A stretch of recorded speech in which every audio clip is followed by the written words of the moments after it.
মেলায় পাচার হয়ে যাওয়া যুবতীদের শিল্পকলা। সরকারি অনুদানে স্বনির্ভর হয়ে নিজের পরিবার, আত্মীয় স্বজন, স্বামী সহ সমাজের বাঁকা চোখে তাকানো মানুষগুলোকে শিক্ষা দিয়ে স্বনির্ভর হয়ে এগিয়ে চলেছে ওরা।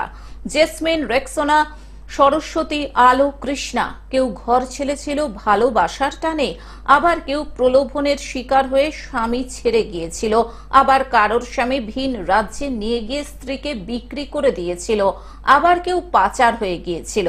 সমাজের এইসব পিছিয়ে পড়া যুবতী গৃহবধূদের মূল স্রোতে ফিরিয়ে এনেছে বসিরহাটের প্যাড নেটওয়ার্কের একটি স্বেচ্ছাসেবী সংগঠন বার্ড।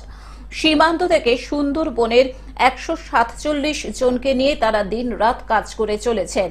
যারা বাড়ি ফিরে এসেছেন তারা সমাজে বয়কটের মুখে পড়েছেন। রাজ্য সরকারের অনুদান পেয়ে হাতের কাজে নিজেরাই স্বনির্ভর হওয়ার চেষ্টা করছেন। একদিকে তাদের হাতের বিভিন্ন রকমের মাটির পুতুল, রং বেরঙের চাদর, সুতোর কাজের কারুশিল্প ছাড়াও হরেক রকম জিনিস মেলায় শোভা পাচ্ছে। এছাড়াও দেশীয় বিভিন্ন সবজি মশলাপাতি স্বল্প দামে বিক্রি করছে। সাধারণ মানুষ এই পরিষেবা পেয়ে তাদের এই উদ্যোগকে সাধুবাদ জানাচ্ছেন। বসিরহাট টাউন হলে বিশেষ কর্মশালায় প্রজেক্টরের মধ্য দিয়ে সচেতনতার বার্তা দেওয়া হয়। মঞ্চে উপস্থিত ছিলেন বসিরহাট 2 নম্বর ব্লকের বিডিও মুদ্রা গায়রোলা, উত্তর 24 পরগনার সংহিতা প্যাডের ডিরেক্টর রঞ্জিত কুমার দত্ত, বসিরহাট বাস সংস্থার director Bikash Das, programme manager Shambhu Nanda, সদস্য পৌলমী চক্রবর্তী, ঘোজাডাঙ্গা 102 নম্বর বিএসএফ ব্যাটালিয়নের কমান্ডিং অফিসার দিলীপ কুমার সোরেন।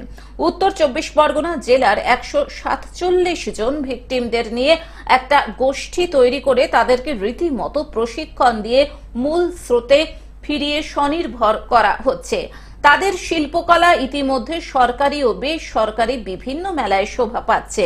ভালোই লাগছে এবং এটাও সরকারের একটা বড় দিক যে যারা এরকমভাবে ট্রাফিকিং হয়ে যাচ্ছে তাদেরকে আবার মূল স্রোতে ফিরিয়ে এনে তাদের নিজের পায়ে দাঁড় করানোর জন্য বিভিন্ন ধরনের অর্গানাইজেশন যে কাজকর্ম করছে তাদের সঙ্গে প্রশাসন সহযোগিতা করে নিয়ে তাদেরকে নিজের পায়ে দাঁড় করানোর জন্যে অনেক রকম যে সুযোগ সুবিধাগুলো আছে সেইগুলো দেওয়ার চেষ্টা করা হচ্ছে এবং অনেকে পেয়েছে, আগামী দিনেও পাবে। এই ব্যাপারে আমাদের বসিরহাট 2 ব্লকের পক্ষ থেকে আমি ভিডিও হিসেবে বলছি, সবসময় ওনাদের পাশে আছি। বসিরহাট থেকে শ্যাম বিশ্বাসের রিপোর্ট, গ্লোব নিউজ। এখন থেকে গ্লোব টিভি দেখুন আপনার স্মার্টফোনেও। গুগল প্লে স্টোর অথবা অ্যাপল স্টোর থেকে ডাউনলোড করুন গ্লোব টিভি লাইভ অ্যাপ। এছাড়াও জিও টিভি অ্যাপ থেকেও দেখুন গ্লোব টিভি লাইভ।